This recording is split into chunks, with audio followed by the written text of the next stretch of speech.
There you go. I got you on the back. Perfect. With the blue M. I love that. Yeah. You did that? No. It was from Amazon. But it already had the M on there? It already had the M on there. How funny is that, right? That is meant funny. to be. Meant to be. It was destined. It was destined. So, Happy New Year. Happy New Year. We're back. Back. My kids went back to school today. Yours go back tomorrow? Why are they going back on a Tuesday? I don't know. Fulton County. Fulton County. Well. So the baby's in. We pushed him the extra day, so he's in there. But I had the two big boys, and they were already going at it. Oh yeah, it's time. I mean, that's the thing. I was actually talking to Smith last night, and I was like, "Are you ready to go back to school?" He was like, "No, but I do realize I do better on a routine." I was like, "Well, how big of you? How grown up of you?" Because they do get to a point where it's just like pointless, like little spats, and I'm like, we're not arguing with each other. Well, and what's so cute is they miss their friends. Mm-hmm. Like, I want to see my friends, and I think deep down they know, even if they can't describe that they need that structure and that routine, they feel it. Yeah. After a while, it gets like, okay, I need something to do besides playing outside or playing a video game. I don't know though. Y'all were in Marco Island for 2 weeks. That was amazing. I was so jealous. I was up in Banff freezing and you're in the sun. And I was like, you uploaded that story and you were in the airport. You're like, I'm going to Banff. I was like, what? Where? Which I know I have some friends who live in Alberta who are actually down in Florida with us, and we were talking about how freezing it is. They come every year. Well, and I didn't fly into Banff. I flew into Washington and then drove. And I thought, because I didn't do the planning, and I should have, but I thought, it's 200 miles. We were thinking like a 3-hour drive. Mm-hmm. It was a 6-hour drive. It was pitch black. In the mountains. In the snow, in the ice. When I tell you, how much I can talk, I probably said 5 words for 6 hours because I was just like, dear baby Jesus, this might have not been the best idea. Driving in snowy mountains, in the dark. And no cell service for 150 kilometers, or however many miles that is. Did they check? A lot of times they'll like pull you over and like check your car. It's not like they're pulling you over because you did something wrong. They're actively monitoring and checking to make sure. I think because the holidays, there was nobody there. Like literally, if something were to happen, there was nobody there because it got a little late. You're in the Rockies. Those are the Alberta side are Rockies.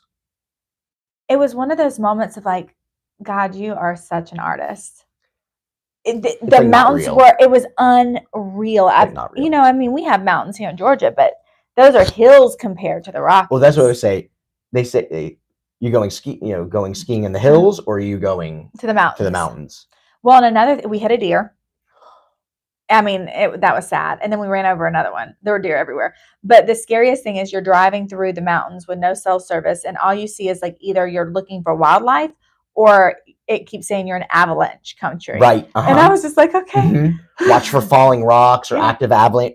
Did it have the truck, the runoffs? Yeah, you're... But the one thing that was nice was, even though, because here in the mountains, when you're going up a mountain, I get very car sick because it goes like this. Yeah. It's not like that there. It's kind of a straight shot. It was like they cut through them. Oh, yeah. It's like blasted through. Yeah, that's why you might die from an avalanche and falling rocks. Because it's literally just like... You're a mountain on either side. Yeah. It was really cool. It gives you... I think if you've never... And Leanne's never been out west to mountains, and I keep telling her this, it changes your perspective on, number one, how big, and not you were in Canada, but I mean across the United States, how big this country is and how much space and land and how incredible it's like, I mean, that's what they say, it's like God's country. It is. Yeah, because you're praying to God that you're going to make it out. You can't wrap your head around it.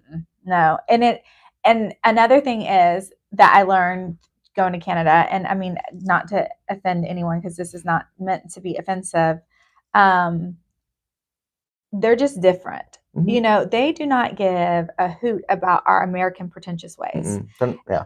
That whole can I see a manager thing they're nice about it, but they really don't care. The way that like customer services here is not the same there. It's just like it kind of it is what it is, and you accept it, or hope you have a good day. Like Yes.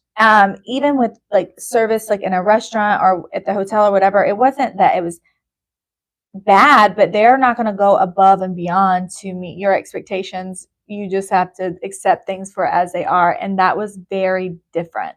Do you think that comes from?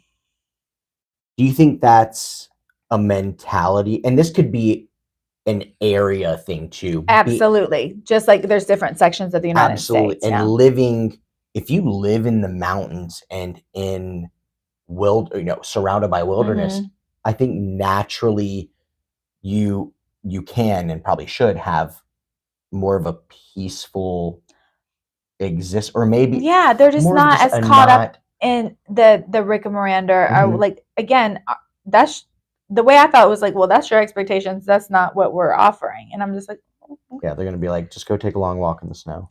Or like, if I didn't, like, for instance, there was I was at a restaurant and the menu switched over, something happened, and I was asking a question, and instead of like staying and working through it with me, she was like, well, I'll just come back. Like, basically, you just figure it out. I'll let you work through that. Yeah, and I was just like, well, that's different. And I mean, it was very humbling, I'll say. But it was great. I love it. I want to go back in the summer and see Lake Louise not frozen. That blue water. That blue water. Yeah. But no, it was beautiful. I drove to Canada just to say I was in Canada, like, because I was so close when I was in Idaho. But this is the first time I've actually been in Canada, and it was beautiful. The air was so clean and clear, and it was cold. It was very interesting because everything was in kilometers and Celsius, and I realized the United States is the only one that uses like miles and Fahrenheit. The only one in the world. Yeah, so that was Everyone confusing. Else uses the metric system. Yeah, and that's very confusing. So kilometers, it's like a lot it seems like you're going a lot faster. Oh yeah, because it's like you can go 100 kilometers, but it's like 60 miles per hour or something like that. And then we're sitting in the hot tub, and like it's 10 degrees, and we go out to the hot tub, and it's a communal like hot tub at this hotel, and everyone else is Canadian, and they think I'm crazy. Well, I am a little nuts, but they're like, so like, how did you find out about Banff? I was like, oh, I saw it on Instagram, and where else does everyone see I was Banff? like, and so I decided Christmas Eve, like, let's go. And they were like, that's how you planned? I was like, here I am, but we're sitting out and it's 10 degrees at the time. They're like, this lady's crazy. This is nuts. It's 10 degrees, but we're in the hot tub, so it's very warm. And I was like, yeah, it's supposed to be like 0 tonight. And they're like, oh, that's beautiful. I was like, I'm from Georgia. 0 is not beautiful. But it was did they cool. mean Celsius? That'd mean 32 degrees. Yeah. But really it was 0. Right. So it was negative 32 degrees. It was crazy. It was beautiful though. I would definitely go back. I would pack my own food. I did not like the food. Interesting. Yeah. I mean, you're in a different country, in a different geographic area. Things are going to be different. Yeah. They source things differently. Absolutely. Well, and you know how like there's a running joke that white people don't season their food? I'm sure you've heard that. It must be Canadians. Not Except Tim Horton. Tim Horton knew how to season it. He knew how to season it. So I would suggest if you go to Canada, bring warm clothes, bring an open mind, and bring seasonings. Go to Swiss Chalet. Did you see Swiss Chalet? It's like a big restaurant chain up there. I miss it. Was that good? It was a good spot. Yeah. I mean, it was fun. But yeah, I was definitely. I love that you went. I was envying Marco because I was like, they're on the beach. Marco was amazing. It was so funny the last week, so I was there for 2 weeks. This dense fog kept rolling. It was very like piratey. It would roll in and it was thick. Like, when you can see that happens in San Diego where it rolls in. We call it like June gloom kind of stuff. Yeah. And that kept happening? It kept happening every day. So much so that we ended up watching Pirates of the Caribbean. Of course, you have to. And I was like, we've got to watch the pirate movies. I saw that y'all snuck into the party at the other hotel. I'm going to backtrack for a minute. My 10-year-old has become like a teenager. Oh yeah, it happens quick. And I didn't realize. So we have a timeshare and it's right next to the JW. And the JW is beautiful. It was a Marriott for a long time. They turned it into a JW. When they turned it into a JW, they built another tower and all that. They always have a New Year's party on the beach. we used to just go over there and party and do whatever. And then they started like locking it up. Yeah. Like 10, 15 years ago. This one was sealed, like tight, like beach fence, all of that. I roll up there with Jackson, my 10-year-old, and a few other people, a couple adults, a couple other kids. I was like, well, we got to have like a wristband and all that. Jackson's like, runs over, and he just like goes over the fence and in. I was like, I guess we're doing that. I love that. So then he'll remember that forever. I followed him in. We danced, and then I was like, well, let's I'll go check out the bar and see what it was. They're like $26, whatever. I'm like, let's get out of here. Time to go back. It was so fun. Yeah. It was doing that. And in my head, I was like, he's probably going to remember this. And this is really fun. And we stayed out late. We did go back because the other two were awake, which is crazy. Yeah. So we all watched the ball drop in the room. But it was like 11:55, and he and I were like sprinting down the beach back because we wanted to get back. That is so much fun. It was fun. I can tell you some of my most favorite memories with my kids is like doing things we're not probably supposed to do, because then they're like, okay, that'll stick with them. Like it's fun. It's fun to be a little dangerous. He was like, what if we get caught? I was like, what's the worst that can happen? I was like, we're not stealing anything, and we're not hurting anyone. I'm like, just don't get caught. Yeah, we're just like getting in a little bit of trouble. It's okay. It's okay, getting a little bit. And he was like, what if we get caught? And I was like, you're with me. You're fine. Yeah. We're going to go in the paddy wagon together. Yeah, we're doing it. We're going all the way. But I did scare him because I was like, so we can't jump back over the fence to go out. So we have to just walk out. And he's like, through the entrance. I'm like, well, you just pretend like you belong there. Yeah, just act like you belong. That's my biggest thing. Just no one's going to say anything if you act like you belong. 100%. Yeah, don't ask questions and just lead. Keep your head up and just go. Ask for forgiveness rather than. And they're like, if someone asks you what room you're in, just tell them 2103, and that's it. I'm glad that you can just roll that right off your tongue like that. I don't even know if there's rooms there, but it doesn't matter. You don't even know if there's rooms. It sounds legit. Like I love it. It was so fun. Well, I'm so glad to be back. I'm glad. I'm excited for this new year. I'm not the type of person that's like, oh my God, I'm ready for a new year. My last year was so bad. Last year had its challenges, but the way I look at it is like, we got through it and here we are. Absolutely. And it's that fresh start that always feels good. 100%. But something that you've constantly pushed me to do, and that I have implemented in my life more and more, and has been a journey, is being grateful, understanding that each week is a new start. Each day is a new start. So because we've been doing that so effective, and this past year was very uncomfortable for a bunch of different reasons for everyone, and me specifically, I kind of really went through it early summer, all of that.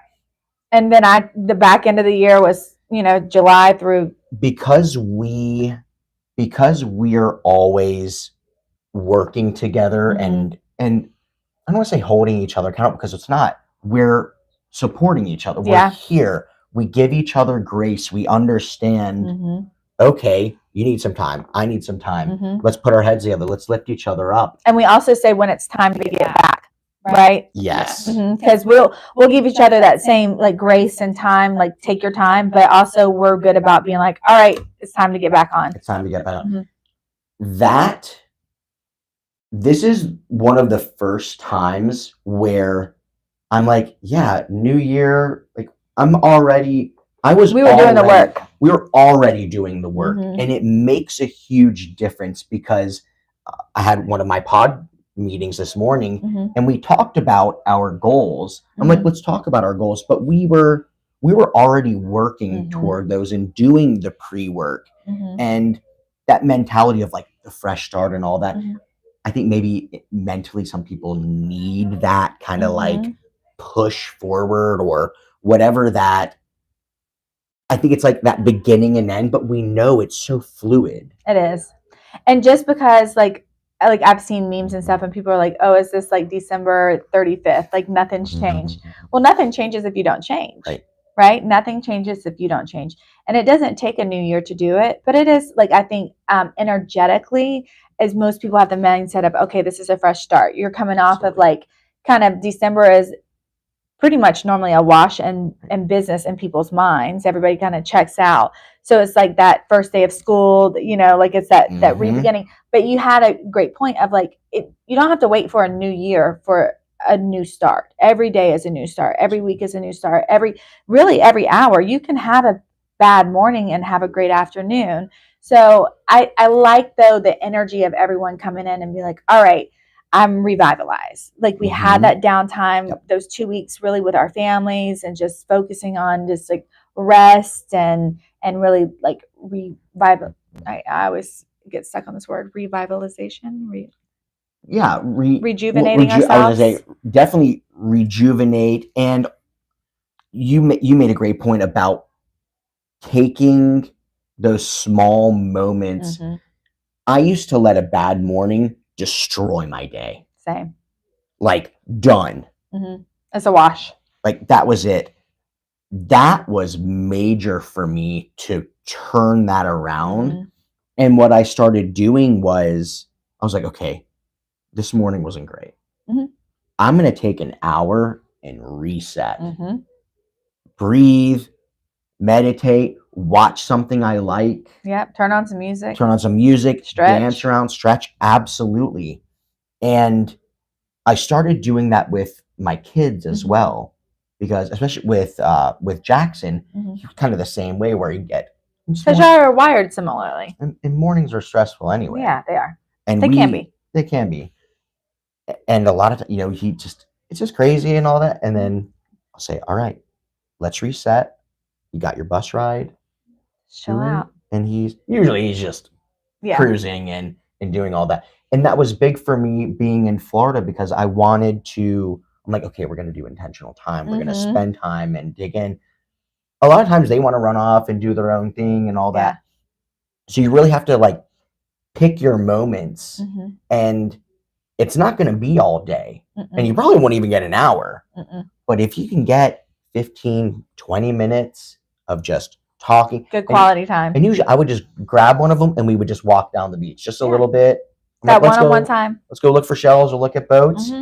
And that, I know that's lasting for them and they love that. For me, that was so nourishing and felt so good. It feels good because oftentimes we're so busy and they get bits and pieces of us. So as a parent, when you're able to give them that intentional time, it fills your bucket just as much as it fills them. And so that way, even if the rest of the day goes haywire, you have to take 10 calls or whatever, at least you had those moments already. Like you've planted those seeds. It's not even, I don't want to say like a check off your task list, but it's like you've already accomplished that and you can come back to it and do more, but at least you've had those moments. So I think that's really important that you are. I like that you said that as tasks, because we treat everything else in our lives like tasks and put it on the schedule. If you need to put intentional time with your kids on your calendar, do it.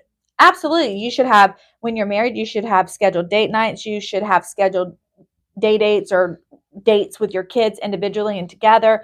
You really do need to prioritize your family, because at the end of the day, and the people who are close to you, we prioritize everything else. It's all on our calendar, and then they're left with the scraps if we don't prioritize them. And that's kind of what, you and I were talking about before we started, is that, oftentimes people set goals for their new year and it's like, I'm going to be the most successful I've ever been financially. I'm going to be the most fit I've ever been. I'm going to eat the best. And they try to hit all these things at one time and then they burn out. And I would say, I think the most important thing for people to do going into 2025 is being intentional with their time. Like we're just saying, set your time, but give yourself time, give others time, give your business time. That's how you're going to keep from burning out, is just being very intentional with your time and give yourself grace. Like, it's okay. Just like say today, maybe I can't get to the gym at 5 o'clock in the morning. I intended to. My alarm was set. The snooze button just came a little too easy for me. It did. I just was like, I don't know what I was thinking when I set this, that my intention was good, but it just didn't happen. And instead of beating myself up, I'm just going to go do something later on today. And that's okay. Like, it's just giving yourself grace. Be intentional. I know that I deserve that hour to myself. If I can't do it in the morning, I'm going to do it in the afternoon. It doesn't matter if I have to go do it at 11 o'clock at night. I'm still going to give it to myself because I'm worthy of it. So I think going into 2025, yes, do all the things, be healthy, but being healthy is also mentally healthy, you know? Absolutely. Absolutely. And that's really those setting those larger goals Mhm. and backing down from them Mhm. and saying, okay, today's Monday, January, whatever. Am I going to make 200 cold calls and develop this social strategy and do this and Mhm. spend some time with my And kids do a and home do that? cooked meal. Like, guys, we've done it before. You're Mhm. old enough to know. You've got to be realistic, Mhm. and setting these goals is what you should. You reach for the stars and all Mhm. that. But look deep down and say, what can I handle? What can I mentally Handle handle? And not just handle, where can I thrive and succeed, yeah. and succeed? And that's something you and I have been pushing toward. And as you grow in your career and you get more successful and you get Mhm. busier, our tendency is to grind and grind and get more and Mhm. more and more. Could you be selling 200 homes a year? Absolutely. Easily. 100% easily. I also could have a stroke, a heart attack, and Your not, kids will hate you. yeah. You have no relationships. Mhm. So when you're scrolling, and the guy's like, I sell 250 or I do whatever, that guy's got no life or he's lying. Yeah. Probably both. Or he's taking credit for other people's sales. So a lot of 100%. times when you'll see like a team and they'll be like, "Oh, I sold X amount," that's a team of people. Right. And again, that's great for them. That's great. I love that. But also, like, it's that balance, and that's going to look different all the time. So it's just really about stop watching what other people do and holding yourself to who you think they are and what you think their life looks like. Look at your own life, look at your own goals, make sure you balance your time, make sure that you give yourself grace, you give others grace, because oftentimes, like, I'll have 20 million things going on, and then my kid or an agent or someone is coming to ask me, and I respond, and maybe it's a shorter response than what I would like to give. It's not like a pause and thought through, it's just like a quick answer. We need grace too. And I'll circle back because I don't like Yeah. I'll overthink it. I'll circle back and go, hey, like, I'm sorry I was short earlier. I had 20 million things going on, but thank you for reaching out. Da da da da da. You know, like, I think it's just important to have those conversations with yourself, the people around you, to teach. You know, we teach our agents how to balance their time. We're teaching our kids how to balance their time and reset their energy. Right. And I think really going into 2025, that's just, I want to do more of that. You posted something and I actually want to talk about it. Responding from a place of calm instead of reacting. And I am the number one guilty. If you look at responding reactively, there's my face. Yeah, you think? Like right there. Because I'm like, "Ah!" You have to take a pause. Take a pause. Sometimes, a lot of the time, especially when agents or when kids are asking you something, it's not a knee-jerk answer. You have to think that through. You have to think that through. Naturally, being in sales, we're like, here's the answer, here's the information, all of that. We're quick thinkers. And retraining yourself, that's going to make the person asking the question feel better if you're giving them that more intentional answer and time. And also, you're going to have to circle back less. You're going to circle back regardless. Yeah. But I think if I started with, okay, I hear your question. Let me think on it. Yeah. And some of the best mentors I've ever had operate that way. Yeah, taking that pause. I've had to learn to pause. I would say I would have years ago, not too many years ago, my picture would have probably been right beside you with the reactive. And I still have moments that like I said, like, I'll give a shorter answer, and people are so used to me really explaining it here. So when I do that, they think I'm angry, and I'm just like, no, my brain is going 12 million different directions. But in life in general, I used to be so reactive, and I've learned to pause. And I've actually had a moment on Saturday where I didn't pause. I didn't hit the brakes, and I responded. It was in a personal relationship from emotion. And I'm like, girl, you're better than that. You're better than that. You know to pause. You know to process your thoughts. You know not just to say what you think. Because typically your first thought in a reactive situation is not your best thought. It might not be untrue, Right. but your delivery is not going to be very good. And we are seasoned enough to understand that now sometimes people need the instant reaction. Yep. But I think an overwhelming majority of the time it takes that place of calm. That's your power. That's learned behavior. The fact that you've gotten to the point, and you've grown a huge amount, but the fact that you've gotten to the point where you're like, wow, that wasn't a great reaction, I should have paused, that's growth. Realizing and understanding that, whereas before I'm just in a rage, or not even a rage. It was a rage. It was emotional response. It was come from a place of hurt, and normally I pause and think through and very intentional about my delivery, but I was like, man, that was a regression of what I've learned, but that's important though, to sometimes have those moments to remind yourself why you do the work. Absolutely. Absolutely. And we're not perfect. I tell people all the time, I'm human. Right. If you expect me to be perfect, then you're going to be disappointed. If you expect that because I am good 95% of the time, that 5% that I am human, if you can't accept that, then, we both have work to do because I'm so human. And there is so much. And as you start doing this work, and I'm specifically speaking to people who, you're there, you need to start doing the work. You don't like the reactions. You don't like your interactions. You don't feel good about the way that you're interacting with people, but you want more. Just having the realization that, okay, I'm here in this mindset and I need to get to this better place. Took me a long time to get to that point. Because a lot of times we're like, well, I am who I am. A lot of people are stuck in that, well, this is just the way I am. Well, just like last year, if last year didn't work out for you and you just stay the same person you was last year, nothing's going to change this year. Same with your attitude and how you treat people and how you interact with people and your time and everything. If you don't sit and pause and reflect and then actively do things to change, and sometimes people think you can just read a book or you can just watch something or listen to a podcast. No, it's with your actions. You have to, and it's